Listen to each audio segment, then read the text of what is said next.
Itu kata Yeremia. Dululah aku menangis dan berkabung selama beberapa hari. Aku berpuasa dan berdoa di hadirat Allah semesta langit.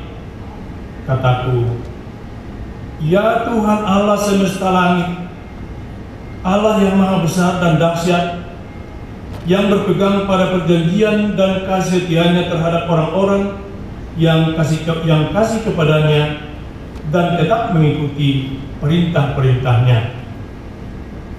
Berilah telingamu dan bukalah matamu, dan dengarkanlah doa hambamu yang sekarang kupanjatkan ke hadiratmu siang dan malam bagi orang Israel, hamba-hambamu itu, dengan mengaku segala dosa yang kami orang Israel telah lakukan terhadapmu. Juga aku, kaum keluargaku, telah berbuat dosa. Maksudnya Nehemia mengaku bahwa dia telah berbuat dosa dengan keluarganya. Walaupun pada hakikatnya dalam hal ini dia hanya mewakili umatnya, umat Israel. Kami telah sangat bersalah terhadapmu dan tidak mengikuti perintah-perintahmu, ketetapan-ketetapanmu, dan peraturan-peraturan yang telah kau perintahkan kepada Musa, hambamu itu. Ingatlah akan firman yang kau pesan kepada Musa, hambamu itu, yakni, bila kamu berubah setia, kamu akan kubercerai-beraikan di antara bangsa-bangsa. Berubah dari setia menjadi tidak setia maksudnya. Tetapi bila kamu berbalik kepadaku dan tetap mengikuti perintah-perintahku serta melakukannya, maka sekalipun orang-orang buanganmu ada di ujung langit, akan kukumpulkan mereka kembali dan kubawa ke tempat yang telah kupilih untuk membuat namaku diam di sana.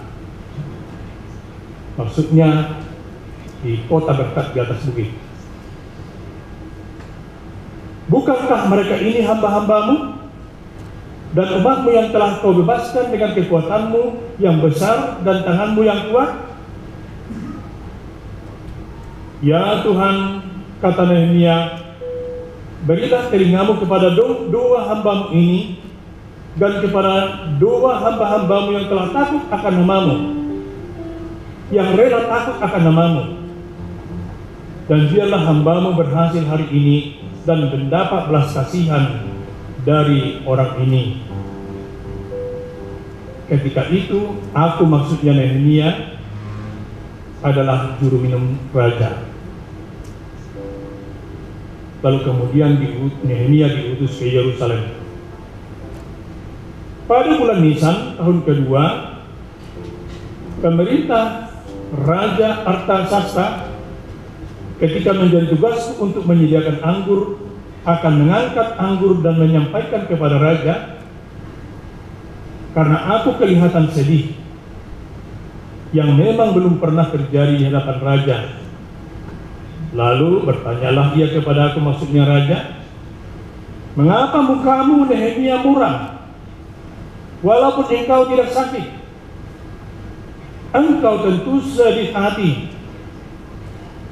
Lalu aku menjadi sangat takut. Jawabku kepada raja, hiduplah rajaku untuk selamanya. Bagaimana mukaku tidak akan muram?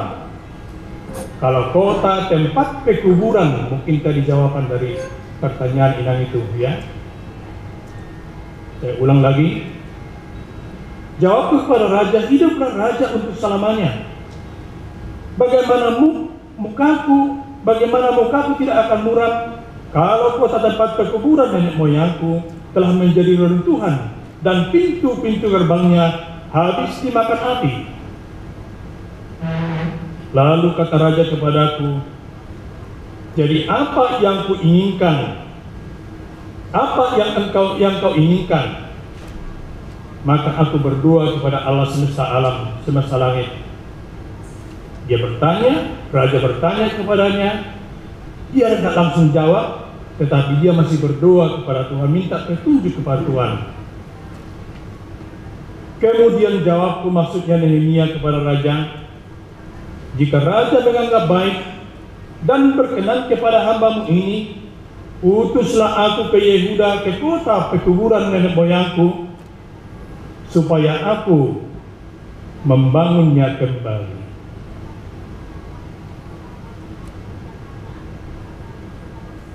Saya lompat ke ayat 19. Ke ayat 17.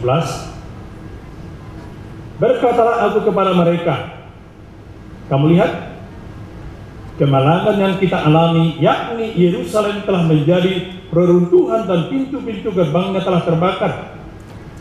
Mari kita bangun kembali tembok Yerusalem supaya kita tidak lagi dicela. Ketika aku beritahukan kepada mereka betapa murahnya tangan Allahku yang melindungi aku, dan juga apa yang dikatakan raja kepadaku, berkatalah mereka, kami siap untuk membangun. Dan dengan sekuat tenaga mereka mulai melakukan pekerjaan yang baik itu.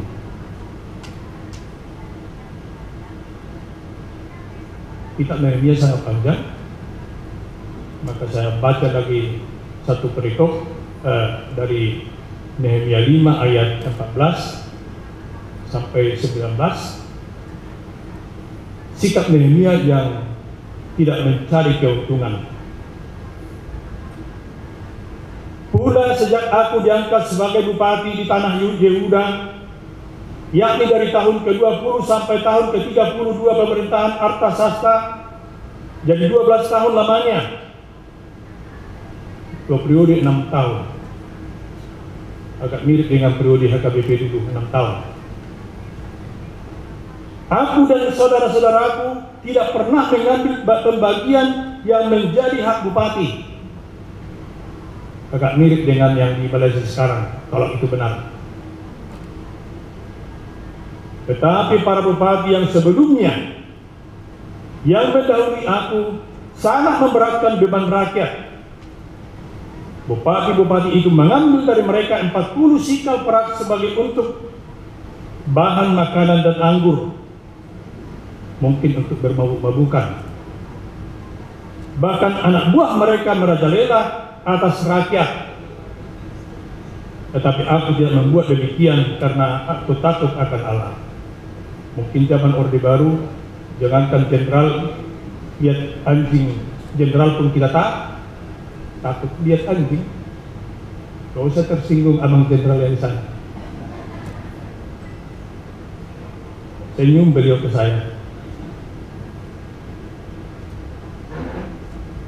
Aku pun memulai pekerjaan tembok ini, walaupun aku tidak memperoleh ladang, dan aku semua anak buahku dikumpulkan di sana khusus untuk pekerjaan itu. Duduk pada mejaku orang-orang Yahudi dan para penguasa, 150 orang, selain mereka yang datang kepada kami daripada bangsa sekeliling kami, yang disediakan sehari atas tanggunganku ialah seekor lembu, 6 ekor kambing domba yang terpilih, dan beberapa ekor unggas, dan bermacam-macam anggur dengan berlimpah-limpah setiap 10 hari. Namun dengan semuanya itu aku tidak menuntut pembagian yang menjadi hak bupati, karena pekerjaan itu sangat menekankan rakyat. Dan ayat terakhir untuk saya baca, ayat 19 dari pasal 5. Ya Allahku, demi kesejahteraanku, ingatlah segala yang kubuat bagi bangsa ini.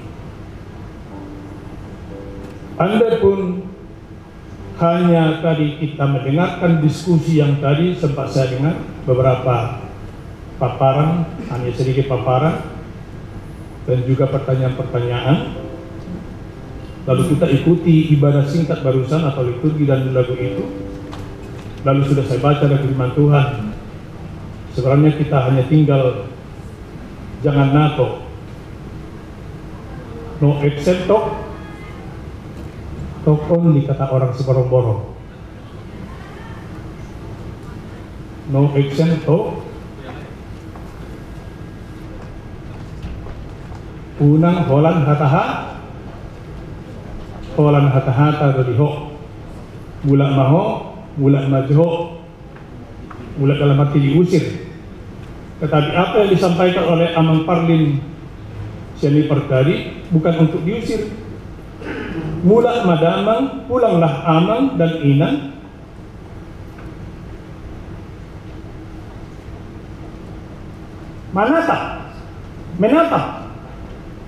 Menatap bukan hanya majongkor, melihat, mempelototi.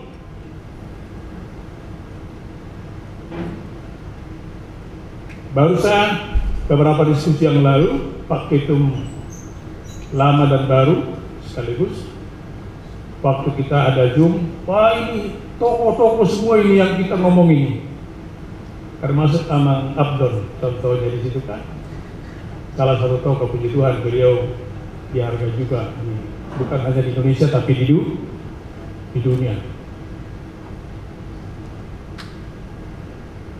Dan sedikit cerita saja, entah ini berguna bagi kita nggak tahu, entah kesombongan saya nggak tahu. Saya lahir di desa di Sorongborong, dari keluarga sangat sederhana, tapi puji Tuhan dilayakkan saya menjadi sekolah, mengikuti sekolah STT HKBP. Dan puji Tuhan saya dapat sarjana teologi setelah 8 tahun, mungkin super abadi, mahasiswa super abadi. Tapi luar biasanya dalam masa-masa 8 tahun ini, saya tak, ini bukan contoh, puji Tuhan juga selama saya di situ, saya salah satu mahasiswa mungkin dari 3 atau dari 2, atau yang lebih satu yang menjadi lebih dekat dengan teman-teman dosen-dosen tamu dari luar negeri.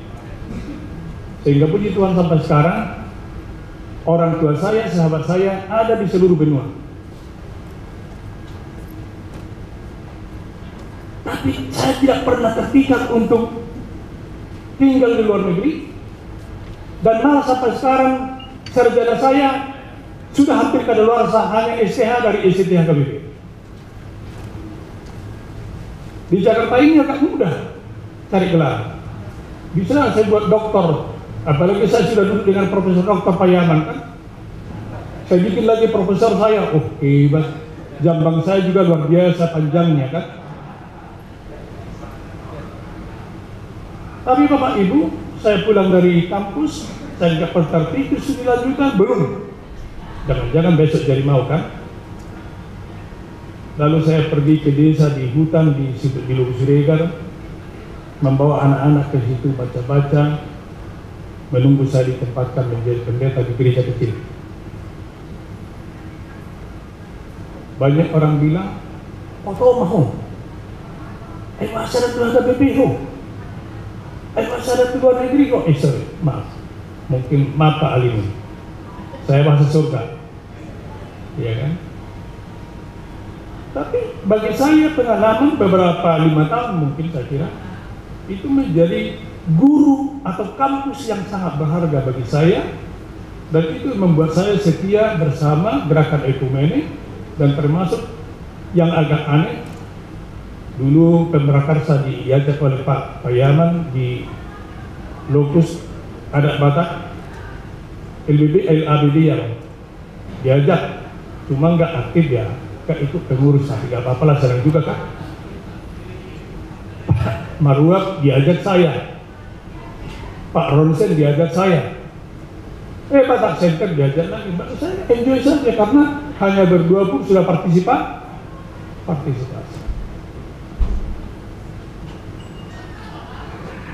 Nah, lalu kita dengarkan tadi rangkaian pembicaraan itu. Maka kita simpulkan, termasuk salah satu dari keluhan Pak Parlin, ternyata bangsa yang diberkati oleh Tuhan itu bangsa Batak telah menderita dan rusak dan luar biasa menyedihkan. Lalu kita bertanya, siapakah Nehemia bagi orang Batak? Siapa yang mau diutus jadi Nehemia? Ada jenderal, ada profesor, ada ahli pertanahan, Hamang Robson, ahli tadi engineering apa, pengolahan apa yang tadi di Bali. Nah, ini bagaimana ini? Keadaan Toba itu apa? Bukan Toba. Tak ada Toba kawasan atau modal sukit kita atau Batak kita ini bisa dikatakan telah rusak budaya, moral, spirit, etik, moral, mental, spiritual. Itu semacam inti dari culture, nature, dan juga creator. Keluca tiga-tiga ini sudah diobrak publik. Dan saya kalau mau bikin teori sedikit tentang itu, mungkin kita ini terlalu bangga menjadi orang Batak, tetapi sesungguhnya tidak mencintai Batak. Kita bangga menjadi orang Batak, tapi kita tidak mencintai Batak itu sendiri. Karena cinta butuh pengorbanan. Karena cinta harus dilandasi kebenaran. Kalau hanya kita berpesta hora, itu bukan kebenaran. Atau kalaupun kebenaran, hanya kebenaran sesaat. Yang lari-larinya menjadi kebenaran sesaat. Maka saya kira, ya, mari kita syukuri bahwa Tuhan memberikan talenta bagi kita. Coba kita lihat tadi bahwa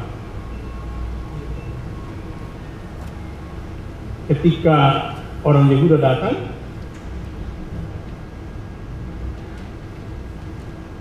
dan mereka menjawab Nehemia, orang-orang yang masih tinggal di daerah sana yang terhindar dari penawanan, ada dalam kesukaran besar dan dalam keadaan tercela.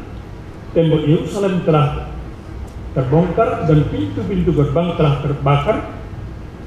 Ketika mendengar berita itu, duduklah aku menangis dan berkabung selama beberapa hari. Aku berpuasa dan berdoa di hadirat Allah semesta langit. Bapak Ibu, dia hanya juru minum.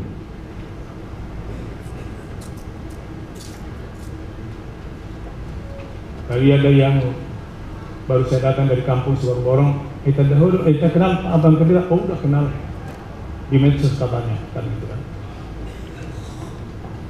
Saya dulu bilang begini, saya dulu waktu, ya ini bukan politik hanya perasaan aja kan. Waktu saya lihat jalanan Timur Leste, terlepas apa yang terjadi sekarang di sana, Ramos Horta dengan Simenes Belo, duet mereka menggetarkan dunia. Hanya 2 orang di provinsi yang kecil dan miskin bisa menggetarkan dunia. Saya sebagai pendeta, mungkin menurut saya, karena memang sesungguhnya Batak adalah bangsa yang diberkati bukan hanya di Indonesia tapi di dunia. Tapi persoalannya adalah, apakah Batak mensyukuri itu? Karena orang yang bersyukur, Bapak Ibu, orang yang bersyukur, dia akan bangga, tetapi tidak boleh hanya bangga, tetapi sekaligus mencintai. Itu namanya sangat tepat sebenarnya slogan Yayasan Pencinta Toba, Gerakan Cinta Danau Toba. Yang penting jangan hanya tinggal slogan, namanya pun gerakan. Tapi ketika tadi disinggung Raja Guguk ya, yang di kampung yang baru divonis 3 tahun itu, maaf siapa namanya tadi? Birma Raja Guguk. Kita punya daya, bukan hanya juru minum, tapi kita penonton saja. Masih mending menonton Piala Dunia kan?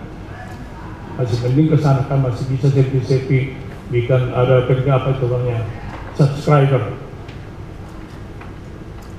Tapi nanti kalau saya lanjut ini terlalu panjang juga bapak saya. Dan biarlah firman ini sebenarnya harus kita menjadi buku panduannya, baik Batak Center, bukan memaksakan kristenisasi, bukan. Hal-hal yang baik dari agama lain pun kita bisa pelajari. Termasuk yang dikatakan oleh ibu tadi, hal yang baik dari tanah Batak itu sangat banyak. Dan saya salah satu pencintanya. Dan tangisan saya yang paling luar biasa atas kematian ayah saya, karena dia sudah terlalu cepat meninggal. Saya tidak bisa lama di kampung menyertainya, karena menurut saya dia adalah seorang pejuang kebenaran di gereja dan juga pejuang kebenaran di adat. Walaupun dia sering dan tersingkir karena kebenaran yang dia sampaikan. Dan kagumnya saya kepada ayah saya ini, dia hanya tamat SD, tapi dia 50 tahun dari situ dan pernah menjadi anggota MPLP wilayah Sumatera Utara. Hanya tamat SD dari Borong-Borong, belum dari Simpang Bahil Batu, kampungnya Pak Abdul Nabi. Gak juga dari Jalan Makmur Borong-Borong, kampungnya Pak Marua. Hanya di kampung Dogu Siregar, di rumah kecil, tapi dia mampu. Dan saya bilang 6 bulan yang lalu, Pak Amang, bikin dulu ini, tulis, kita bikin tulisan dulu, saya bilang. Tapi manusia berencana, Tuhan yang menentukan. Biarlah Tuhan berkati kita, merenungkan, meresapi, menghayati, terutama melakukan firman Tuhan ini, supaya gerakan kita bukan hanya slogan, perjuangan kita bukan hanya NATO, unang Holland Hatta, tetapi ada bahasa ini, bahasa sosialnya. Kalau benar nanti Pak Abdur, kalau nggak benar nanti koreksi. Ada praksis, satu pikiran dengan kata, dengan perbuatan. Amin. Nomor doa dok tidak sedih. Amin mak. Mari kita berdoa. Ya Tuhan, terima kasih. Utuslah kami semua, termasuk nanti seluruh pengurus akan dilatih menjadi nenek-neneknya bermarga Batak, supaya mereka pulang kampung